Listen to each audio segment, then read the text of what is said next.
Kanit Reskrim Polsek Denpasar Barat, Ibtu Meki Wahyudi mengatakan, penangkapan berawal dari adanya laporan masyarakat bahwa di Jalan Gunung Resimuka Denpasar ada sebuah warung yang mengoplos LPG. Berdasarkan informasi tersebut, petugas melakukan penyelidikan dan langsung melakukan penggerebekan dan memergoki seorang karyawan yang sedang mengoplos LPG. Selanjutnya, polisi menginterogasi karyawan tersebut. Setelah diketahui identitasnya, polisi langsung mengamankan tersangka SUW.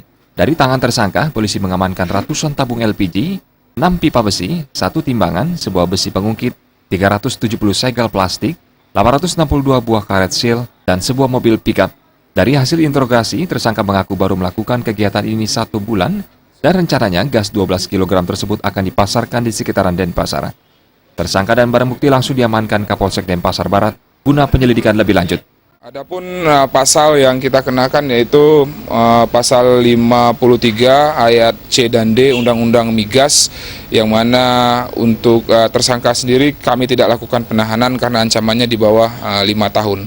Adapun operasi ini atau kegiatan ini kami laksanakan juga terkait dengan menyambut Hari Raya Lebaran.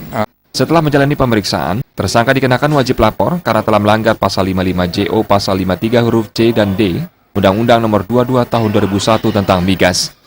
Kadek Swantara dan Gus Ngurah, Bali TV.